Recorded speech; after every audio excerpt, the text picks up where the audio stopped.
Hi friends, आज हम बनाने लगे हैं बहुत ही मज़ेदार चिकन मंचाओ सूप और गार्लिक ब्रेड है उसके साथ, जो कि आप घर में मौजूद ब्रेड के साथ बना सकते हैं। दोनों ही बहुत मज़ेदार और आसान रेसिपीज़ हैं और एक दूसरे के साथ बहुत अच्छी कॉम्प्लीमेंट करती हैं।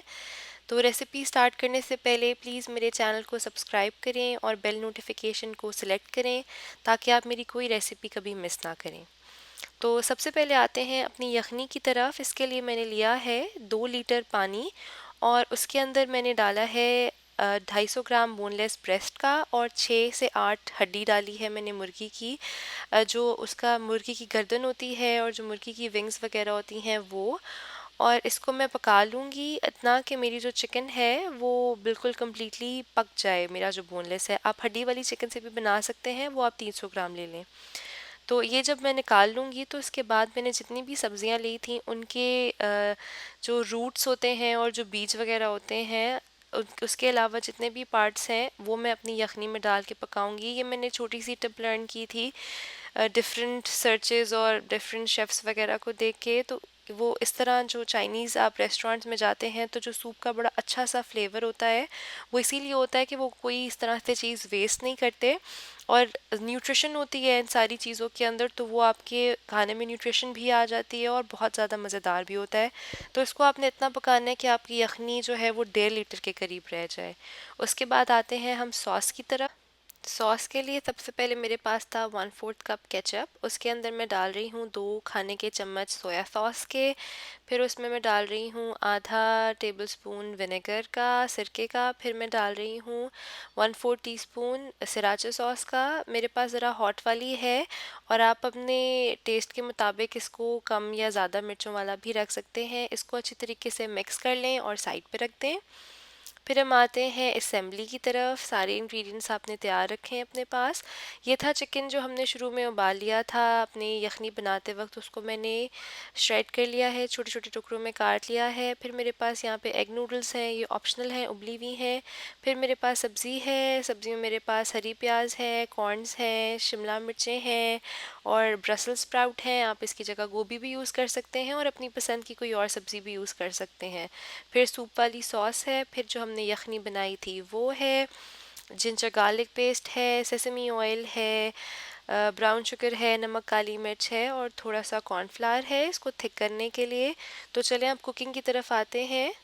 सबसे पहले मेरे पास यहाँ पे मेरा पॉट है, मेरा जो पतीला है जिसमें मैं बनाऊंगी सूप, उसको मैंने गरम कर लिया था और इसके अंदर मैंने डाला है तेल। और अब मैं इसके अंदर डाल रही हूँ आधा टेबल स्पून जिंजर पेस्ट का और आधा टेबल स्पून गार्लिक पेस्ट का। आपके पास अगर मिक्स्ड वाला जिंजर गार्लिक पेस्ट है तो आप 1 table spoon mixed ginger garlic paste का डाल लें। और इसके बाद हमने इसको इतना पकाना है कि जो हमारा जिंजर गार्लिक है, अदरक लहसुन पेस्ट है, उसमें से अच्छी सी खुशबू आने लगे। बहुत ज़्यादा ब्राउन नहीं करना, लेकिन इतना पकाना है कि उसके अंदर अच्छी सी खुशबू आ जाए। फिर उसके बाद जो हमारे पास चिकन है जो हमने श्रेड किया हुआ है उबला हुआ, वो इसके अंदर डालना है और इसको हल्का सा सौते करना है। ब्राउन नहीं करना है इसको भी, बस हल्का सा सौते करना है अदरक लहसुन के साथ। अच्छा, चिकन में हम इस पॉइंट पे नमक नहीं डालेंगे क्योंकि उसकी वजह से चिकन जो है वो थोड़ा सा सख्त हो जाता है, थोड़ा सा चुई हो जाता है, क्योंकि नमक जो है वो पानी को एब्जॉर्ब कर लेता है। तो हमने क्योंकि सूप में खाना है तो वो टफ चिकन अच्छा नहीं लगता, तो नमक हम एंड पे डालेंगे और सॉसेस के अंदर भी नमक होता है तो वो डाल के ही हम एडजस्ट करेंगे। फिर इसमें मैं डाल रही हूँ आधी टीस्पून काली मिर्चों की। इसको भी आप चिकन में मिक्स कर लें और उसके बाद इसके अंदर हम डाल रहे हैं अपनी सारी की सारी चॉप हुई हुई सब्जियां अगेन आप अपनी पसंद की कोई भी सब्ज़ी इसमें डाल सकते हैं, आप क्वांटिटी भी अपने हिसाब से रख सकते हैं। मैंने तकरीबन आधी आधी शिमला मिर्चें ली थी और बाकी सब्जियां ऑलमोस्ट आधे कप के बराबर ली थी। और इनको भी आप सौते कर लें, इनको आपने बहुत ज़्यादा नहीं पकाना। इनका कच्चापन थोड़ा सा निकालना है, लेकिन आपने इस बात का ख्याल रखना है कि आपकी सब्ज़ी जो है वो क्रिस्पी हो। इस टाइम मेरी आंच जो है वो मीडियम हाई के ऊपर है। और अब मैं इसके अंदर डाल रही हूँ 1.5 से 2 टेबल स्पून चीनी के। आप ब्राउन शुगर और वाइट शुगर कुछ भी ले सकते हैं। इसको डालने की वजह ये है कि जो चीनी है उससे आपकी सब्जियों का फ्लेवर इन्हांस होता है और ज़रा ज़्यादा अच्छे से प्रोमिनेंट होता है आपका फ्लेवर आपके सूप के अंदर। तो अब इस पॉइंट के ऊपर मैं अपनी यखनी डालूँगी, अपनी सारी ये सब्ज़ी और चिकन के मिक्सचर के अंदर। आप इसके अंदर वेजिटेबल स्टॉक भी डाल सकते हैं, जैसे मैंने शुरू में आपको यखनी बनाना बताई है। आप उसमें चिकन ना डालें, आप उसके अंदर सिर्फ सब्जियां डाल दें तो आपका वेजिटेबल स्टॉक बन जाएगा। आपने अगर चिकन के अलावा वेजिटेबल सूप बनाना है तो श्रेडेड चिकन ना डालें, सिर्फ सब्जियां डाल के बना लें तो भी बहुत अच्छा आपका वेजिटेबल सूप बन जाएगा। साथ में इसमें डाल रही हूँ 2 कप पानी के। अगर आपने पानी का इस्तेमाल नहीं करना तो आप 2 लीटर यूज़ करेंगे चिकन की अपनी या वेजिटेबल की यखनी। फिर इसमें आप डाल दें सूप स्टॉक को और इसके बाद इसको आप मिक्स कर लें अच्छे तरीके से। इसको मिक्स करने के बाद आप इसको चख लें और देख लें कि आपको कितने नमक की ज़रूरत है इसके अंदर, और उस हिसाब से हस्बे ज़ायका आप नमक के एडजस्ट कर लें अपने सूप के अंदर, क्योंकि सॉसेस में होती है ऑलरेडी नमक काफ़ी ज़्यादा, सोया सॉस में भी होता है। तो हम इस पॉइंट पे नमक डालना ज़रा ज़्यादा बेहतर रहता है, क्योंकि कम नमक का तो इलाज है, ज़्यादा का नहीं है। फिर आप इसको ढक दें मीडियम लो हीट पे और इसको आधे घंटे के लिए आप पकने दें। लो से मीडियम हीट के बीच में आपने इसको रख के पकाना है। आधे घंटे के बाद आपका जो सूप है वो कुछ इस तरह का होगा, उसमें अच्छा सा उबाल आ गया होगा। तो इस पॉइंट पे हम इसमें डालेंगे अपनी नूडल। ट्रेडिशनली जो नूडल्स हैं वो फ्राई करके डाली जाती हैं चिकन मंचाओ सूप के अंदर, थोड़ी क्रिस्पी करके।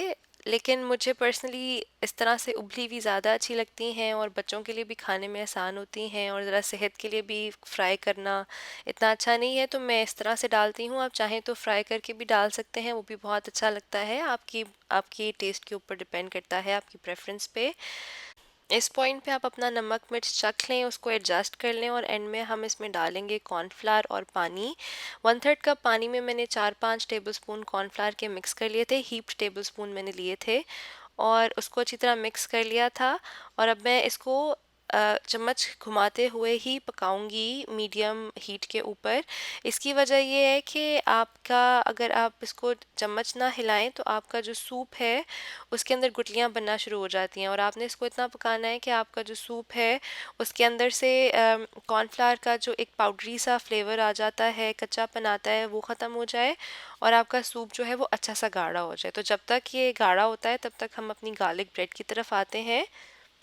गार्लिक ब्रेड के लिए मेरे पास सबसे पहले तो है मक्खन। आधा कप मैंने लिया है अनसॉल्टेड मक्खन का, रूम टेम्परेचर पे, और आप देखें कितना सॉफ्ट है ये। और फिर मेरे पास है यहाँ पे 2 table spoon finally chopped green onions. फिर मेरे पास है 1 टेबल स्पून गार्लिक पेस्ट और हस्बे ज़ायका नमक। फिर है 2 टीस्पून मेरे पास इटालियन सीजनिंग और 1/4 टीस्पून सफ़ेद मिर्च जो होती है उसके। आपके पास अगर इटालियन सीजनिंग नहीं है तो आप कोई भी ड्राई हर्ब्स जो थाइम, ऑरिगेनो, रोज़मेरी वगैरह मिलती हैं वो डाल लें। अगर सब कुछ आपके पास नहीं दस्तियाब तो आप सिर्फ ऑरिगेनो से भी बना लें, बहुत अच्छा बनता है। इसको आप मक्खन के अंदर अच्छे तरीके से मिक्स कर लें, कम्प्लीटली यूनिफॉर्म हो जाए आपका मिक्सचर, अच्छी तरह डिस्ट्रीब्यूट हो जाए आपके मक्खन के अंदर ये सारे के सारे स्पाइसेस और सारे के सारे फ्लेवर्स। और इसके बाद आप लें रेगुलर ब्रेड, ये 2 प्लेन ब्रेड के स्लाइसेस हैं और मैंने इनको तवे पे रखा है। और जिस तरह आप नॉर्मल मक्खन लगाते हैं अपनी ब्रेड के ऊपर, उस तरह आप इसको अच्छे तरीके से स्प्रेड कर लें। बहुत ज़्यादा भी नहीं लगाना और बहुत कम भी नहीं लगाना। बहुत ज़्यादा लगाएंगे तो आपकी ब्रेड क्रिस्पी होने के बजाय सारा मक्खन एब्जॉर्ब करके थोड़ी सॉगी सी हो जाएगी। तो मैं इसके लिए क्या करती हूँ कि मैं एक तरफ तो काफ़ी ज़्यादा मतलब अच्छी क्वांटिटी में लगाती हूँ, लेकिन दूसरी साइड पे ज़रा थोड़ा सा लगाती हूँ, क्योंकि जब ये गर्म होगी तो ये बटर जो है ये मेल्ट होके आपके तवे पे लगा रह जाएगा, और आप जब साइड फ्लिप करेंगे तो वो दूसरी साइड उस मक्खन को एब्जॉर्ब कर लेगी, तो बड़ा अच्छा बैलेंस हो जाता है। तो इसको जो है मैंने मीडियम लो हीट पे रखा था नॉन स्टिक तवे के ऊपर, और अब ये अच्छा सा ब्राउन हो गया है। तो उसके बाद मैंने इसको फ्लिप कर लिया है और अब मैं इसको फिर दूसरी तरफ से पकने दूंगी। दोनों तरफ अच्छी सी ब्राउन हो जाएंगी, अच्छी सी क्रिस्पी हो जाएंगी। लो और मीडियम लो हीट पे पकाने की रीज़न ये होती है कि हल्की आंच के ऊपर जो है वो चीज़ अच्छी सी क्रिस्पी होती है। और इसकी स्टिक्स बनाने के लिए मैं अपना जो पिज़्ज़ा कटर है, हैंडी डैंडी पिज़्ज़ा कटर, उससे मैं इसकी स्ट्रिप्स काट लूँगी। आप छुरी से भी काट सकते हैं, ज़रूरी नहीं है कि आपके पास पिज़्ज़ा कटर ही हो। और मैं पर्सनली क्या करती हूँ कि जब मेरी गार्लिक ब्रेड्स बन जाती हैं तो मैं उनको ऐसे तवे पे ही रहने देती हूँ ताकि वो क्रिस्पी रहें, क्योंकि गरम गरम अगर आप इसको उठा के प्लेट पे शिफ्ट कर लें तो ये ज़रा सॉगी सी हो जाती हैं। अगर आपने चीज़ वाली गार्लिक ब्रेड बनानी है तो आप इसी के ऊपर चीज़ डाल के अपने तवे को ढक दें ताकि चीज़ मेल्ट हो जाए, तो चीज़ मेल्ट भी हो जाएगी और आपकी गार्लिक ब्रेड नीचे से क्रिस्पी भी रहेगी। मक्खन की रेसिपी भी मैंने आपके साथ शेयर की है, उसका लिंक मैं इधर दे रही हूँ, ज़रूर देखें। बहुत आराम से बनता है, बहुत अच्छा बनता है। उसी के अंदर आप अपनी सारी हर्ब्स ऐड करें, अपनी सारी सारी स्पाइसेस ऐड करें और इसको आप बना के आराम से रख सकते हैं 5-6 दिनों के लिए। तो ये थी आज की रेसिपीज़ गार्लिक ब्रेड की और चिकन मंचाओ सूप की। दोनों बहुत ही आसान हैं, पहले से बना के रखी जा सकती हैं। जब भी दिल किया आपने गार्लिक ब्रेड बनाई, और सूप की भी आप यखनी पहले बना के रख सकते हैं, चिकन को उबाल के भी आप पहले रख सकते हैं और फटाफट उसमें सब्ज़ी डाली और अपना सूप बनाया। तो उम्मीद है आपको पसंद आई होगी ये रेसिपी, इसको ज़रूर ट्राई करें और मुझे बताएं आपको कैसी लगी। वीडियो पसंद आए तो लाइक शेयर करें, मेरी चैनल को सब्सक्राइब करें और मुझे अपनी दुआ में याद रखें। Until next time, the home maker baker over and out.